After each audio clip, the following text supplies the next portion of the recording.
provide whatever services that you can. First of all, you'd Andre, like to share? First of all, I want to apologize to this gentleman here. I feel so guilty.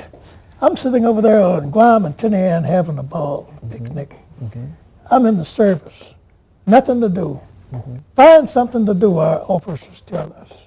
What am I to do? I got a half track. I got to stay out of trouble. So I take my half track, drive over the island to find a picture to paint somewhere, scene to paint. This man's over there fighting like crazy to stay alive. I feel so guilty.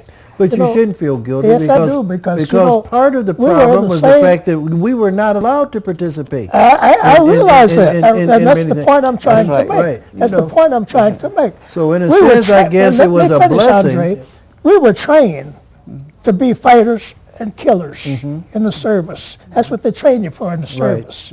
What were we doing? They didn't want to send us to the service. They didn't want us over there dropping bombs on the Germans. They didn't want that. That's why they kept us in Kentucky all this time. They didn't want us to fight. They put us on this island. The whole battalion had nothing to do. Finally, they made them dig Bill roads with gravel. There's another name for it. But anyway, that's all they were. My MO was a radio operator. There was no need for radio operators. Communication had been established long before we got there. That's why they said, a communications officer said, find something to do. Now, this man is out there getting killed. That's a different war. I'm aware of that. But I'm talking about the same service. Right. Any other outfit would have put some of it. I'm a what do you call it? A gong-ho. I've always been gong-ho. Right. I'm ready to fight at the drop of a hat, you know, in the Army.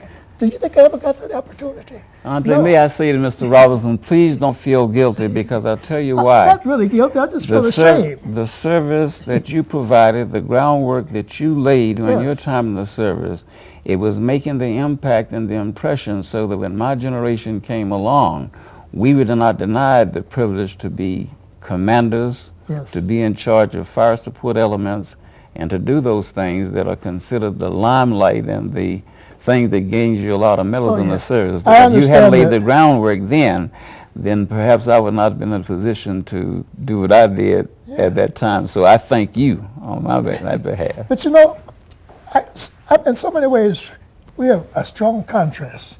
I'm different from you. You have all the benefits that I would love to have had, but couldn't get them.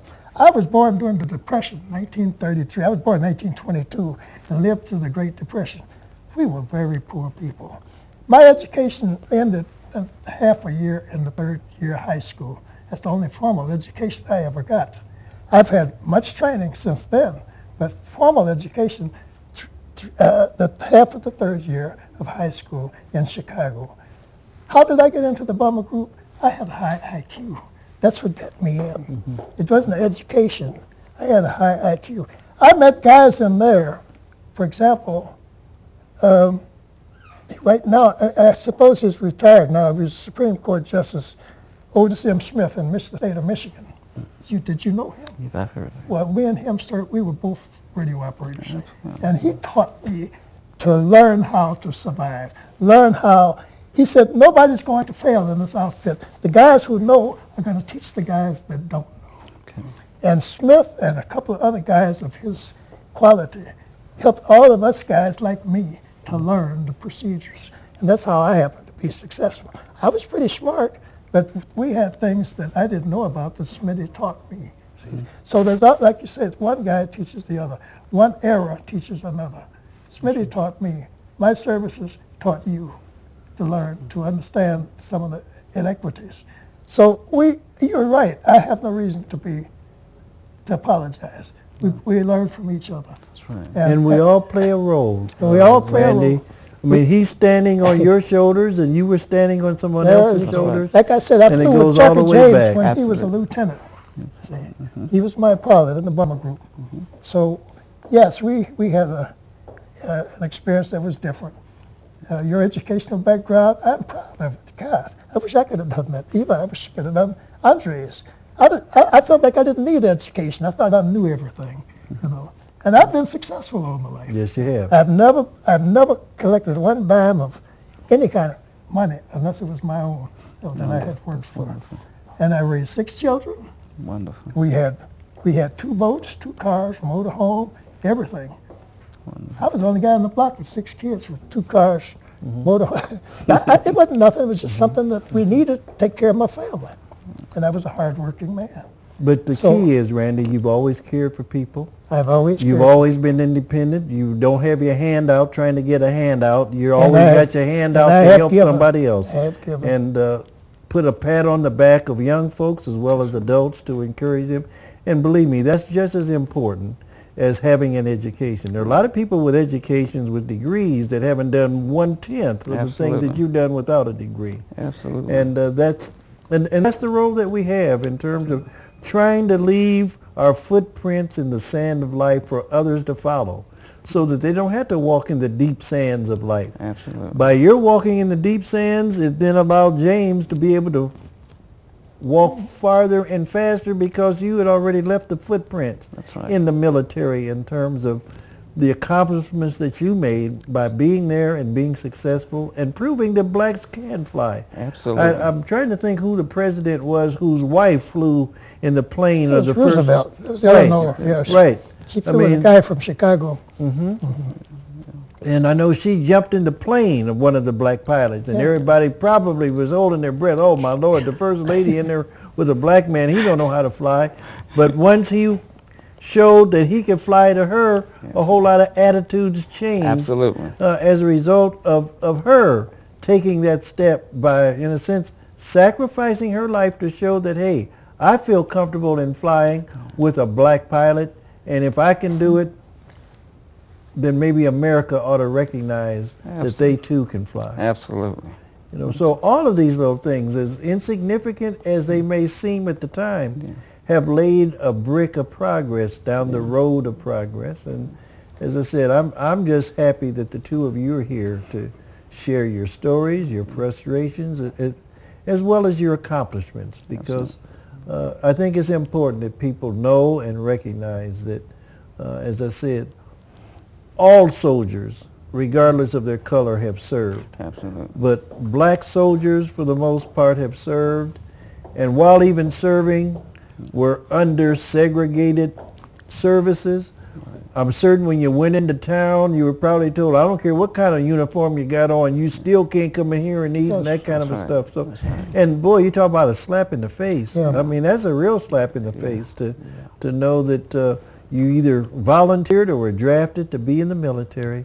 You've gone overseas when required, or you stayed here in America as assigned, and still were not able to really receive the full benefits of liberty and justice for all, as I started off with the Pledge of Allegiance. Your Pledge of Allegiance was serving in the military. And as I said, I'm just proud of the fact that we don't have, to my knowledge, many black Benedict Arnolds, people who have, you know, tried to turn this country around by being traitors. I'm also proud of the fact that out of all the assassination attempts of our president, no black man or woman has ever been identified as trying to assassinate the President of the United States. Absolutely. Is there anything else that you'd like to touch on? We only have a few minutes left that you either want to share in terms of some advice or experiences. I would like to add, in conjunction with what you were saying about the kind of treatment that veterans received then, tied into what veterans are receiving now. There is a tremendous need for the U.S. government to get more involved in caring for those veterans who are returning from Desert Storm and Iraq, and we hear some very disturbing stories how many of those veterans' needs and their families are being neglected. And so I think we should have a general call to arms from the American people at large to the congressmen to see that our veterans and their families are fairly treated and cared for those who have given so much to their country. Okay, let me close tonight's show with a poem. It's called Just a Simple Soldier. He was getting old and paunchy, and his hair was falling fast, and he sat around the American Legion telling stories of the past, of a war that he had fought in and the deeds that he had done. In his exploits with his buddies, they were heroes, everyone, and who sometimes to his neighbors his tales became a joke. All his buddies listened, for they knew whereof he spoke. But we'll hear his tales no longer, for old Jim has passed away, and the world's a little poor, for a soldier died today. No, he won't be mourned by many, just his children and his wife, for he lived an ordinary, very quiet sort of life.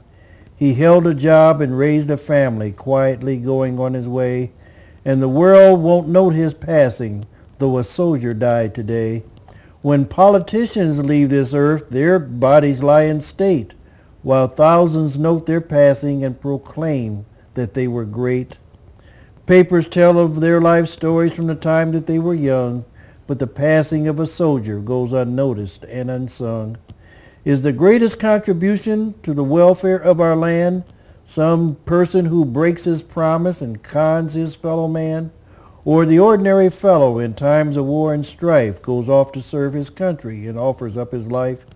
The politician's stipend and the style in which he lives are sometimes disproportionate to the services he gives, while the ordinary soldier who offered up his all is paid off with a medal and perhaps a pension small. It's so easy to forget them, for it was not so long ago that our Bobs and Jims and Johnnies went to battle, but we know it was not the politicians with their compromise employs who won for us the freedom that our country now enjoys. Should you find yourself in danger with your enemies at hand, would you really want some cop out with his ever-wafting stand, or would you want a soldier who has sworn to defend his home, his kin, and country, and would fight until the end?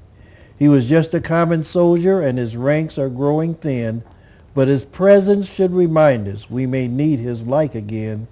But at his presence, we will always remember him. For when countries are in conflict, then we find the soldier's part is to clean up all the troubles that the politicians start.